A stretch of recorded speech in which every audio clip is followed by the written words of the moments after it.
Hello all, Alison here. Welcome back to Words and Pictures for a few minutes of fun. I'm having a few minutes of fun today with a topic for the Country View Crafts Challenge. And the topic is the great outdoors, and the prize is my Poppies stamp set. By the time you watch this, that challenge may well be over, but I thought you might like to see the process for creating this. I've taken a cheap wooden frame, picture frame, just picked up in a pound store kind of a thing. I've painted it white, and then I've applied a little bit of distressed crackle paste, which is doing its crackly thing, if I can get it to focus. That's still drying, but places are crackled, and I'll add some tinting to highlight that crackle when we get to that stage. I've got a gel print which I created with some real grasses from the garden. I'm not sure I filmed this exact print, but there are certainly videos of me using grasses on the gel plate, so I will link to those. And then, as you can see, I've got some other great outdoorsy things here. I've got a couple of dried hydrangea petals from the garden. If you follow me on Instagram, you'll have seen those in photos when I gathered them. I've got some poppy seed heads, again from poppies grown in the garden, and clearly I haven't emptied those very effectively because there are poppy seeds arriving on the table even as I wave them around. And then, yes, certainly we're going to be using the poppies, and I'm wondering about using maybe just a couple of these other stamps across this background, but I will decide that when I've created this. So this is just the insert from that photo frame. I drew round that over this. I decided which bit I wanted. I do love this stem here, but I actually want to keep that for something else. The background I've decided to use, by looking at it through the frame, is this area here. So I then used that insert just to draw around, and I'm at the cutting stage, and that's when I decided that I could probably switch on the camera and just let you come with me for this journey. I might go a little bit higher at this end to give me a little bit of wiggle room about choosing the size, because as you can see, that's not my dog, if you can hear the dog in the background. That's an altogether smaller dog than the kind of dogs I enjoy.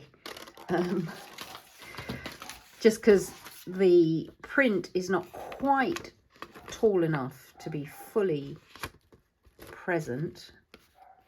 It is in the front of the frame, but not at the back. I think I'll just nip a bit off the top rather than the bottom. I just wanted to make sure that I had everything visible that I want visible in the back here.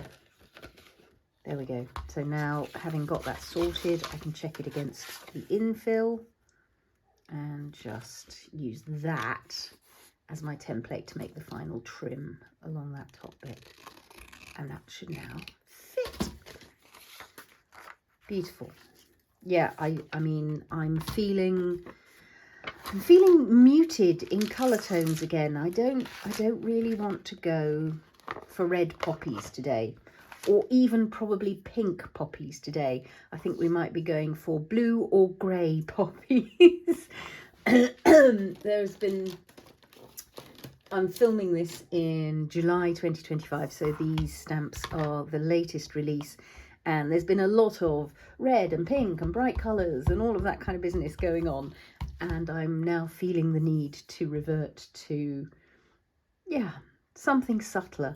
Maybe actually I don't want the silhouette versions of these. So in these pressed Umbels, there's one sketchy version with lots of detail, and there's one silhouette version that is a little stronger. And I think maybe actually rather than the silhouette version, I want to use the sketchy ones, because this is a really delicate flower print. I love it, but I think I don't want to get too full on with my background stamping. I want to keep things pretty subtle, but I do just want a little bit of extra floral detail. Oh look, I haven't got my craft mat down. So this is my usual silicone craft mat. Any craft mat will do. There we go. So I think coming in from the side, this is just going to make an extra bit of pleasurable detail on this stamped on this gel printed background. So let's just angle that slightly differently so that we don't get an absolute repeat. Yeah, that's already making me happy. I don't think I want the leaves. I think that's probably enough, because there are going to be poppy seed heads, and I think we're going to let those stay neutral. Don't think I'm going to do very much with those. And then I'm thinking sort of poppy flower heads. Where are my masks? I've got my, in a previous video we cut some tracing paper masks, or used some tracing paper masks, yeah, to make this crackle tag. That's what we did there. So I can use those to just get an idea of where I might like some flower heads. And I think it's sort of that sort of thing I'm looking for. And we might have some of these hydrangea heads might be quite nice as a sort of dimensional detail behind those. Thinking sort of that sort of thing-ish. Not quite sure yet. That we'll get to that sort of layering in due course. First of all, I need to stamp some poppies, and I might do that with my stamping platform, just so that I keep the ability to regain the detail if, when I paint them or colour them, I go over too much of it. So let me get the stamping platform out and I'll be right back.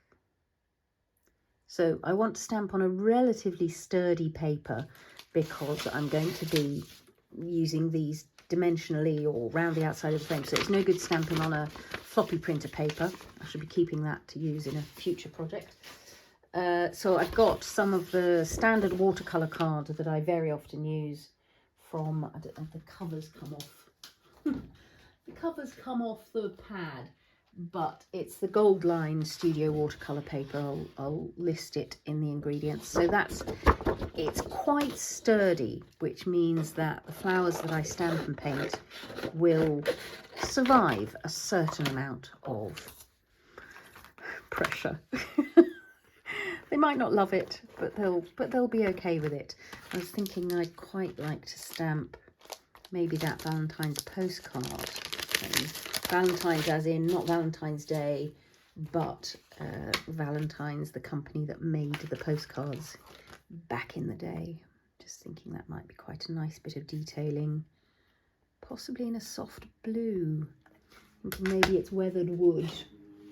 So this won't be permanent, so I'm going to need to just pay a little bit of attention to not smudging it as I move forward, but I don't want it too in your face. It's clearly a busy day today. I don't know what's going on. Oh, that's good. That's part of that's going to be invisible behind the frame, so I'm going to put another half of it down at this side, and I'm going to put it a little further up, and just remember that some of it will go missing again behind the frame. That's making me very happy, and it's making me think that weathered wood might be going to play a part in this tinting. I think I'll stamp in the watering can archival again, because obviously I do want my flowers to stay permanent as I tint them. I think we could probably go for a stamping of both at once. I think it'll hold still enough. So there they go. They're going to go there. These are the little magnets to hold them in place.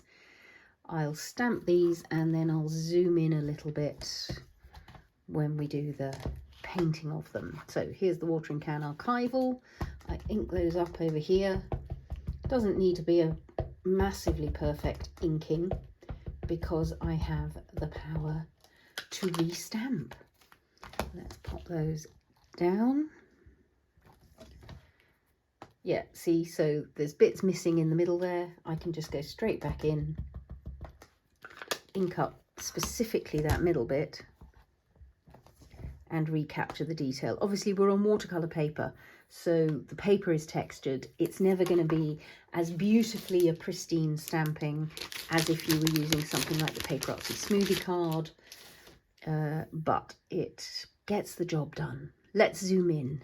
So time for a bit of painting. I usually smoosh my inks onto my craft mat, but I can also smoosh them directly onto the stamping platform here. And I'm going to start with that weathered wood and just put in some tinting to the centre and heading out along the edges of some of these petals. So this is a process you've seen in bright colours, and I'm now indulging myself in some of my vintage neutrals, grey blues, just for a change. So that's getting my first little bit of colour in. And then if I create a more watery wash, the more water I put in, the paler that pigment should get. That's still quite a lot. And if it's too much, kitchen towel is your friend. I'm going to be cutting these out, so the precision is not vital. I can soften and go around the edges without worrying too much, because I'm going to be doing some fussy cutting of these. That's nice already. I think we might add a little bit of Stormy Sky to the mix. I'm just going to keep this present in my head so that I can see what's there. Well, maybe Hickory Smoke. Or, given I've got some brownie tones coming in there, maybe we should go Pumice Stone and Frayed Burlap. That might be a nice thing to do. There we go. So I've now got those inks lined up there.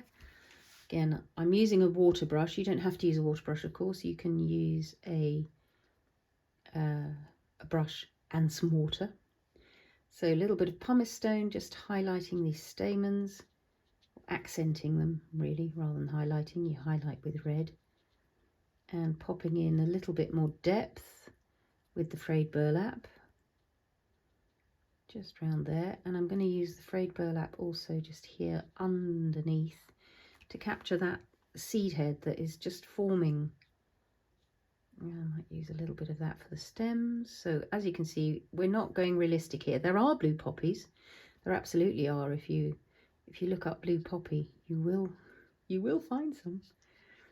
And then I'm just going to use this brown as well for a little bit of shading in some of these petals to create just that sense of dimension and depth. I'm keeping it fairly soft, keeping it fairly loose, but I'm quite enjoying that non-traditional poppy colour. Faded blooms at the end of summer, I guess that is. But yeah, I just thought if the theme is the great outdoors, I should use some things that involve the real great outdoors. So the gel print with the real flower prints, and these real dried seed heads and dried petals just seemed to me like the right thing to do, if that's what we're talking about. Interestingly, oh, I can move it. Look, that went down very strongly.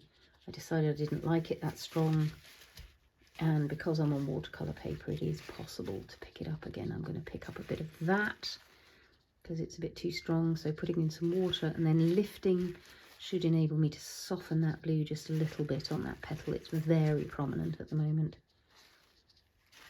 There we go. Grand. Might put a little bit more on this stem, just especially under the head to show the casting of that shadow.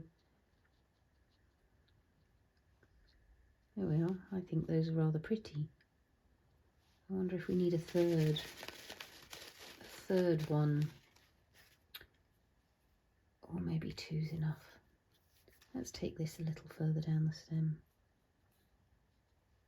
There we are. I'm going to leave it at that, and then if I need a third one, I'll come back and make a third one. What I might do is add a little bit of this lovely bleed-proof white. And now I really am talking about highlights. So this is Dr. P.H. Martin's bleed-proof white ink. You could use white paint at this point, absolutely fine. And I'm just going to add highlights to these stamens here. That lovely sense of the important part that the bees are going to come and be attracted to and pollinate fabulously. Hope everything's on camera, seems to be. Here we are. That's rather nice. And I think I will go for another little stamping, particularly just over these white bits. I'm going to go quite strong on the white, and then you'll see as I restamp it becomes a little more minimal because we reinstate some of that sketching detail when I stamp again. I'm enjoying those quite a lot. Just wondering whether I do want to restamp. I quite like how it's softened the centre of that. Just wiping off the brush off camera. That's the disadvantage of zooming in, is you don't get to see the roundabout stuff happening. I think those are quite pretty. I'm going to give them a quick blast with the heat gun so that I can come in and restamp. At the moment I'll hit that wet ink. The white is wet, the rest I think has probably sunk into the paper by now. Just wondering about highlighting a couple of petals round the tip to just give the illusion of catching the sun. So maybe just a little highlighting on a couple of these. Now they do need to restamp because I've just gone straight over the lines there, but I think that's worth it for a little dance of extra light. I hope you can see how that's just catching sunlight with that sense of, oh look, here's the tip of my petal and the sun is shining on it. They really are extraordinary poppies when they catch the sun, and they have that amazing translucence. Got some growing out the front at the moment that are pink and coral and red and orange, and it really is amazing when the sun catches them and you see this light infusing them from within. Yeah, yes, I like that. We'll do a gentle restamping with the Archival grey after a little blast with the heat gun. Back in a sec.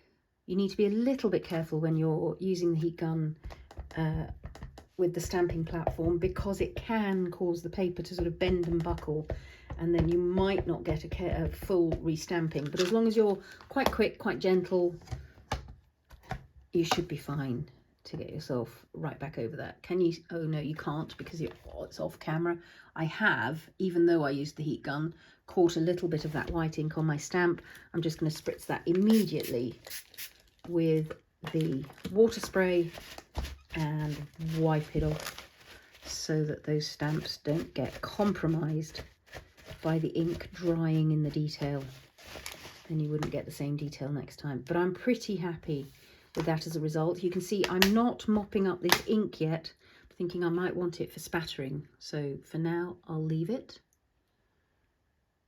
And I'm going to zoom out again so that we can proceed with putting our frame together.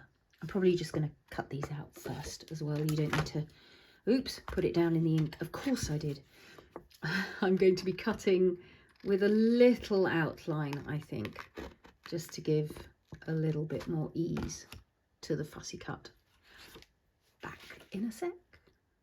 Just topping back on. So the stem is clearly going to be the flimsiest part once I've done the cutting. So I usually leave that final trim to be the very last cut. I'll do all the petal detail before I get to that, because that's the bit I'm not really going to be able to hold that and expect this to keep still. And I always cut the bottom of my stem at an angle, even if the sketch isn't quite at an angle. So let's just see if we can get up into there a little better. There we go. That's going to be my poppies. I think that's really pretty. Time to get a little bit of detail onto this crackle. I just noticed I haven't zoomed out yet, so I'm going to do that first of all. There we go. So I've still got this ink on my stamping platform, and I think I'm going to use that frayed burlap and maybe some of that picket fence nonsense, pumice stone over some of the places where this has crackled, and it should just give me a chance to pick out some of that nice crackle texture. It'll dip down into where there are cracks. I didn't apply the crackle paste over the whole frame. I kind of put it on corners and edges. It's getting gloomier and gloomier as I film. I have got the lights on. I think there may be a thunderstorm en route. So just getting some weathering onto this frame. It's quite nice even if the crackle is not fully crackled. This is just adding a bit of texture detail, a little bit of messiness, a little bit of vintage delight to this frame. I might stop using the water brush and just come in with one of these Care craft brushes. I'm going to pick up some of that weathered wood as well, because why not? It'll give us another way of tying into the imagery that we've been painting with these colours. There we go. And then another way to do this, just to accent some of this texture. Quite enjoying that simple texture there. It's not a full crackle. It's interesting. I wonder if it's because it's just too damp in the air today. I think it's dried. I think it's fully dry. You can also rub your ink pad directly on, and you can see that that's picking up. But again, bear in mind this is distressing, so it's going to remain vulnerable to moisture, even if that's sort of fingers rubbing it. If you want to seal it, you can of course use something like the microglaze that we've used for resist effects in the past, or you can give it a spritz with a little varnish, or you can use clear embossing powder, but that of course will give it a shimmer unless you've got some matte embossing powder. But I think that's just all quite nice in terms of giving us a little bit of extra texture. Or of course you can do that rubbing with an archival ink. I think rather than the watering can, I'm going to use the Pebble Beach, and anything you put on with archival is of course going to stay put. But that's just, it's just drawing your eye to some of that additional texture on the frame in a very subtle, gentle kind of a way, and also highlighting those corners. I might put a little bit on the inner frame, so I'm just angling it to catch that inner frame. I'm just rubbing on directly to get that vintage look onto my frame. I hope. Yeah, it's not focusing brilliantly because it thinks I want to look through the frame. There's the frame, hopefully now in focus. There we go. So let's have a look. Could clean this now, couldn't I really? There we go. Nice clean stamping platform. Well, cleanish anyway. Let's get those stamps off before I forget them. Don't put the stamping platform away with your stamps on it because you'll never find them again. Let's pop that down there. That down there. Put the stamping platform on the floor. Right, so this is going into the centre. These poppies are really becoming an accent now as much as anything else, but I like that. I might snip the stem off this one and have it sitting really low. I haven't quite decided yet. I am starting to wish I had one here, but I won't panic yet because maybe what one puts here, yeah, look, is a hydrangea petal. That's going to be lovely. So it's kind of balancing act now of real great outdoors elements and my botanically sketched outdoor elements. Yeah, that's going to work. Let's get ourselves a couple of poppy seed heads into the background as well. I've got the large ones and the small ones, so there are various sizes of poppy seed head, and it's just going to be a question of working out which is the one we want. Quite enjoying that there. I think we'll have you. I'm not going to snip you all the way yet because I'm not quite sure what height I want you at. Do we want the giant one? I think that's quite nice. Let's have a look at you lying there. And maybe one little one. So this is going to collect those poppy seeds later. Save them for planting next year. So all the poppies I'm growing at the moment are from seeds I collected from these heads. And I think we want one more hydrangea head as well. Just maybe peeking in from behind here. That's all rather nice. All rather nice. I'm going to move everything downwards a little bit to leave myself just a little space for a word up here, I think. Let's see. Yeah, okay. Time to snip to height. You at that height. Oops. So now you're behind. You at that height and you at that height. Grand. There we go.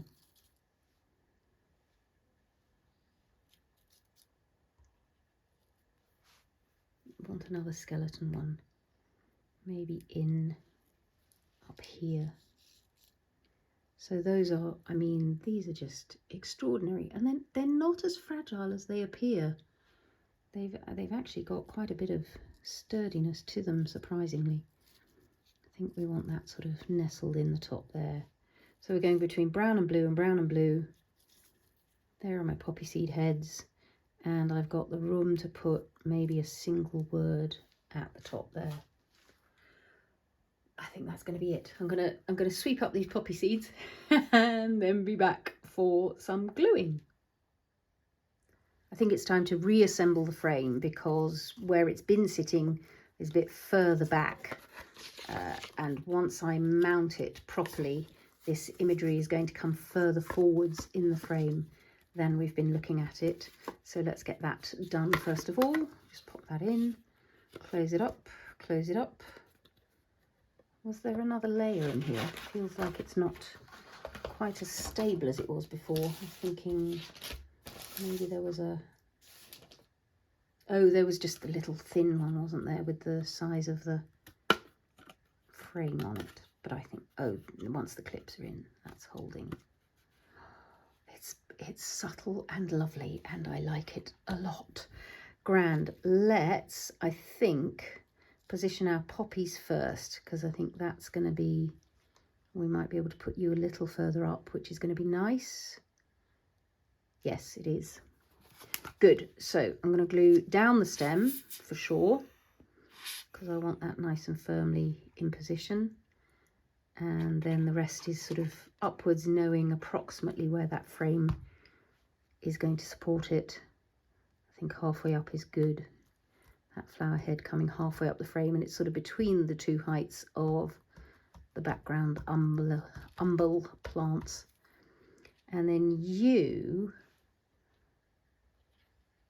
could lie like that, in which case I could have the whole of that stem, which might be quite nice. Or we could have you more upright.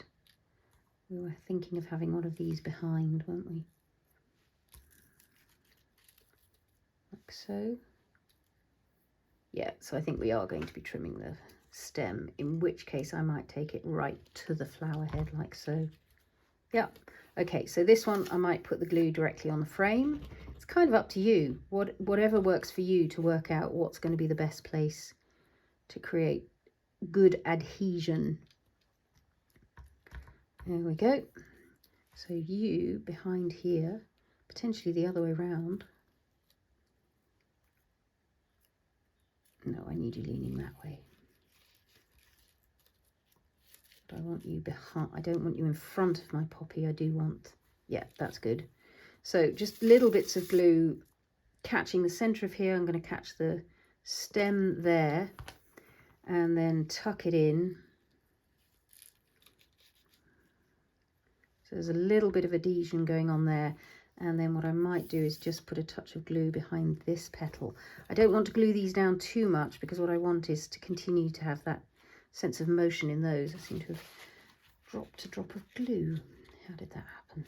There we go. Then down here, I think you're going to go in that direction. And you're going to come up into the picture. And you're going to maybe do that. Little trio there, creating quite a large flower, or maybe just the double. In which case you might go behind this poppy, just as an extra layer there.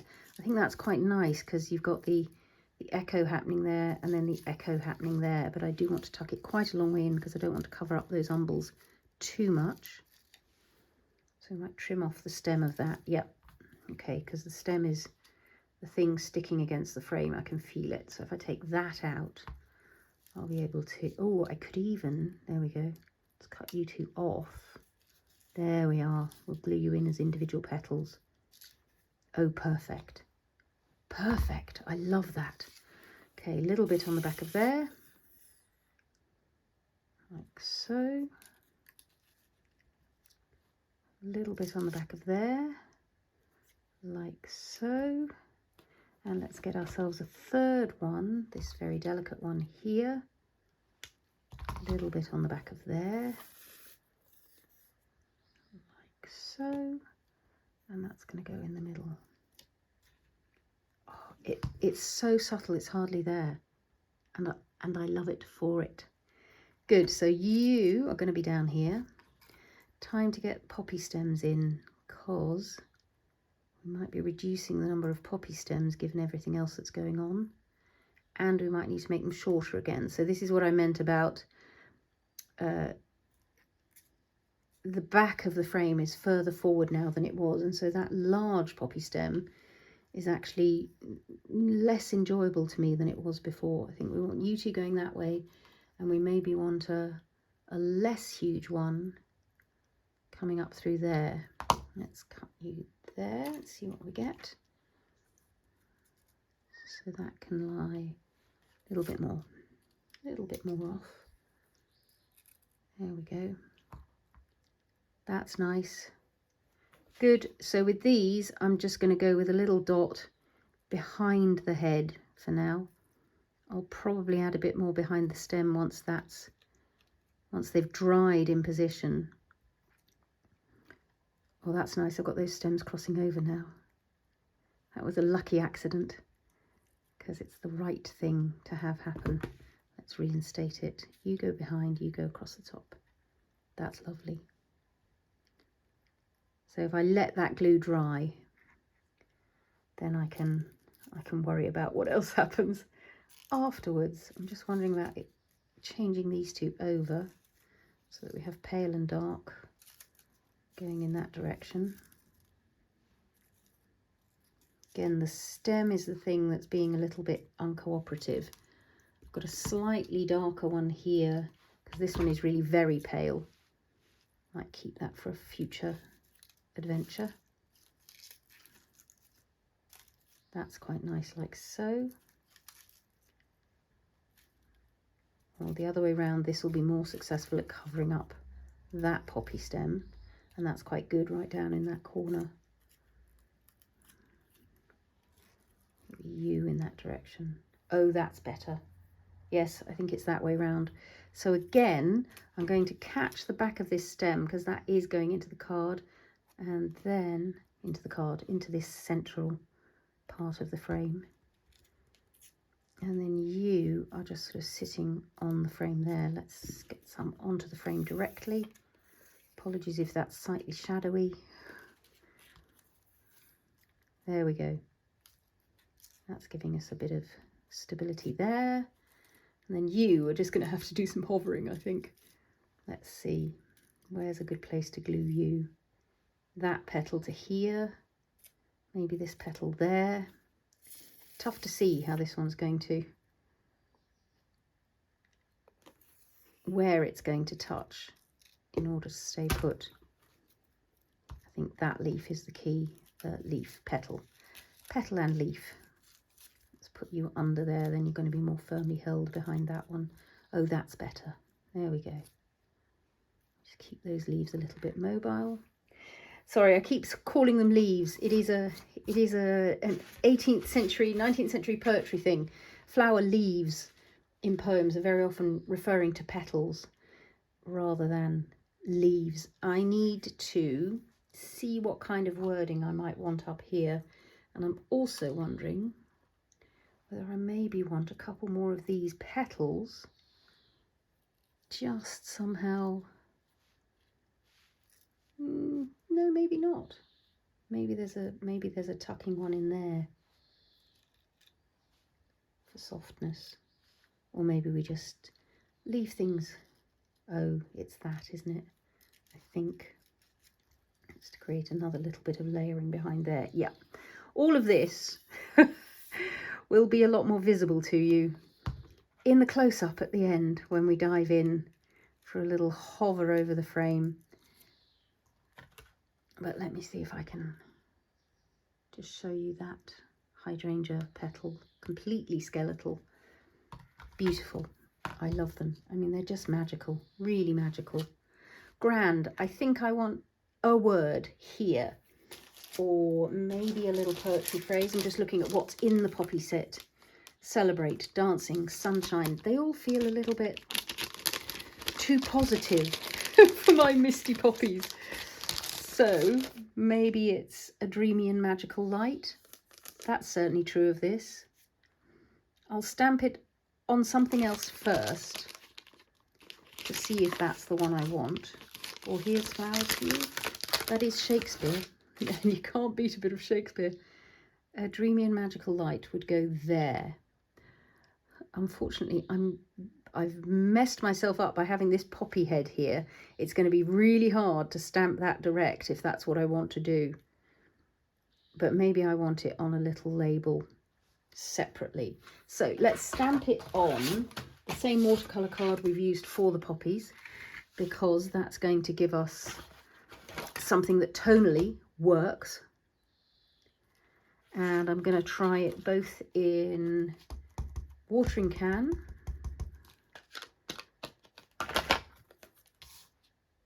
like so. So my very unhelpful phone had an alarm go off and it stops the filming.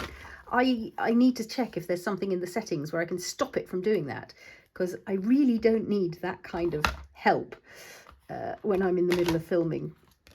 I think it's probably the watering can. I think that's probably what I'm after. So just trimming. And it might be quite nice like this rather than stamped direct. I think it might just have a little bit more impact, a little bit more presence. I seem to have done away with all my grey sponges. I seem to have put away all the grey ones. So there's a little bit of brown coming in there. But there's nothing wrong with that because my hydrangea seeds have got brown going on in them. A dreamy and magical light. It could, of course, go on the frame. That's quite nice, isn't it? And then it's not interfering with all of that. Dreamy and magical light. Just also thinking that I've got this rather lovely Crackle stamp in this Umbels set. I might, with, let's see, Pebble Beach, add a little bit of Crackle to the frame like that. All sorts of options for Crackle. There we go. Ooh, that's good. Okay, let's have a little bit down here as well. And a little Crackle along the edges. Oops, sorry words. Forgot I hadn't glued you down yet. So again, I'm not doing a full-on Crackle stamping. I'm just creating that extra little bit of texture in a few places. Quite tasty. Might use some over the actual Crackle that didn't fully crackle. There we go. Some days it just won't. Some days it's to do with atmospheric conditions or how you've applied it. But that's a really good alternative. So let's just have a quick little look at this and where we really want it to go. Do we want it on the frame, giving a clear space for this to happen? Or do we want that sense of the weight of the composition heading down into here? Is there an option for over the top of those? No, there's no way to make that stay put. I don't think I want it in a halfway house.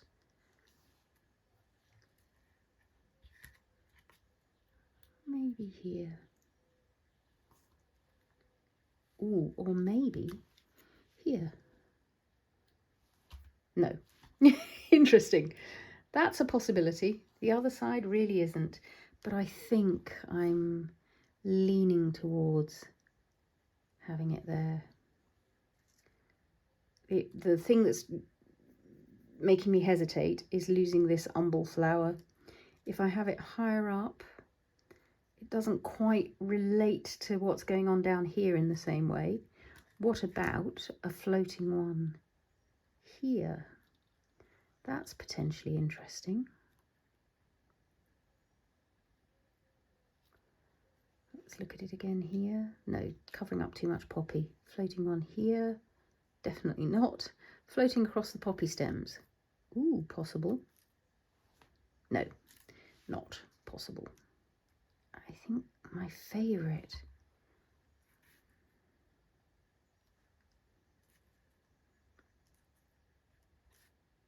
That's quite good. That's balanced with umbel, poppy head, postcard. Little bit of space above it. I think it's there. Let's do it before I change my mind. Let's get it in.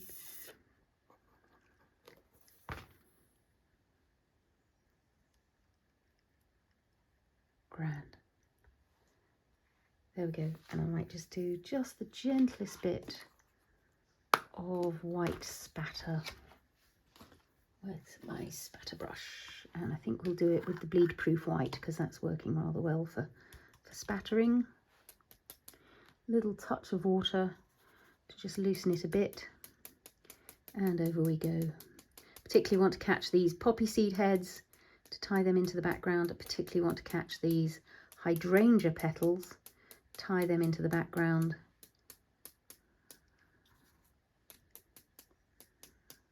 And again, it's about those motes of sunlight dancing in the mist, those little bits of pollen that the bees are collecting, that little bit of light catching magic that the final touch of spatter can give us.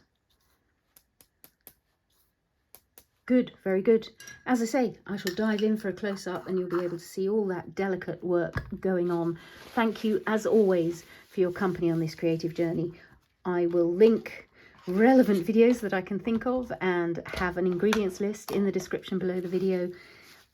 Do leave me comments and questions, and of course a thumbs up if you've enjoyed today's video. If you aren't subscribed to Words and Pictures, I would love it if you would join us on this creative journey. Thank you so much for watching, and happy crafting all.